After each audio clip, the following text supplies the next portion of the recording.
Castles and ghosts go hand in hand. There can't be many in Scotland that does not feature some kind of spectral figure from the past.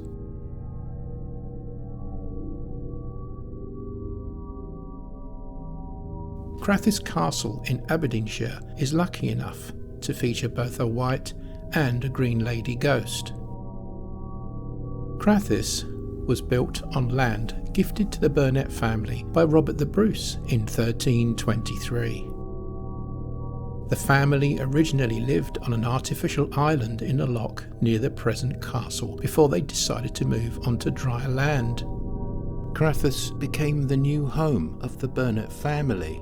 This beautiful tower was finished in 1596 and stayed in the family until it was passed to the National Trust for Scotland in 1951, along with its ghosts. The White Lady is the lesser known of the two Crathes Castle hauntings. This is the spirit of a lady named Bertha, who fell in love with the young laird Alexander Burnet. They were due to be married, and she had her own room in the castle while the wedding was being arranged. Unfortunately, Alexander's mother, Lady Agnes, didn't think that Bertha was good enough for her only son. She waited until Alexander was away for the night and during dinner poisoned his bride-to-be. On his return, Alexander was distraught and he was sure that his mother had a part to play in Bertha's untimely death. Alexander's suspicions were confirmed when the girl's parents came to collect her body. It is said that the white ghost of Bertha appeared before Agnes. Suddenly, Lady Agnes went as white as a sheet, pointing into the distance and screaming, "She's coming, she's coming," before dropping down dead. So, the Green Lady of Crathes, as the story goes, I think we talk about 18th century, there was some 19th century renovations were made in the room downstairs and they found the skeleton of a baby. The more famous ghost of Crathes Castle is the Green Lady, who has been spotted by many people over the years, including Queen Victoria. Nobody knows exactly who the Green Lady is, but one story alleges that she was one of the Burnet laird's daughters. This young lady had a relationship with a stable boy and became pregnant. She managed to hide her condition for a while, but there was no way to cover it up after she gave birth. Her father flew into a fit of rage when he discovered what had happened, and soon after, the girl and the baby both disappeared. The phantom appears either as a young woman carrying a baby or a green orb travelling across the room and disappearing into the fireplace. As I've never seen her, I haven't had any, but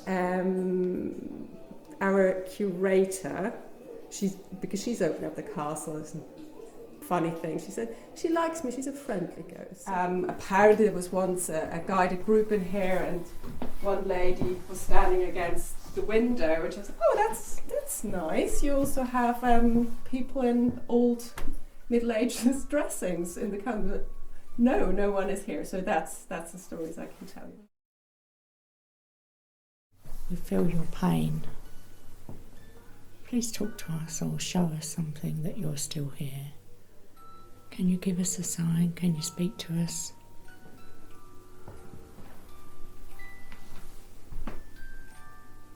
Your beautiful baby crib. These items may have been yours, the spinning wheel, which is beautiful. We appreciate your life when you was here on earth. Come back and talk to us.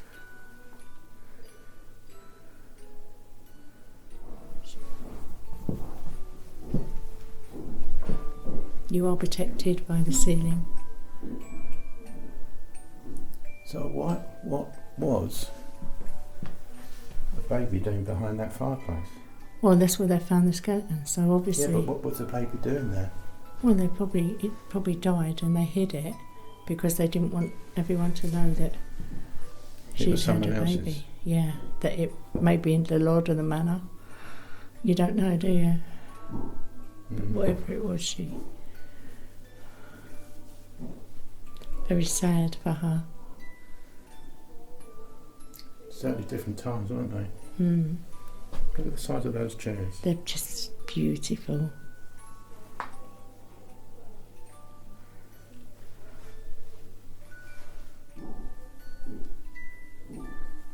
Can you talk to us? Or just give us a little sign that you're here. A little movement of a chair, maybe. A baby chair. Just something. Just to acknowledge that you can hear us.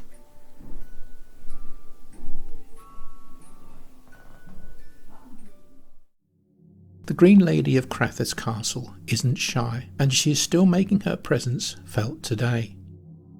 A few years ago, an Australian tourist was visiting the castle on a quiet day as the only person wandering the rooms. Just as she set foot on the staircase to make her way down to the Green Lady's room, she heard a clear voice in her ear say, "Don't go in the next room. Don't go in. Get out now."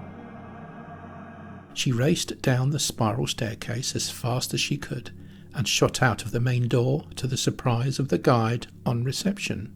No amount of persuasion could get her back inside to finish the tour.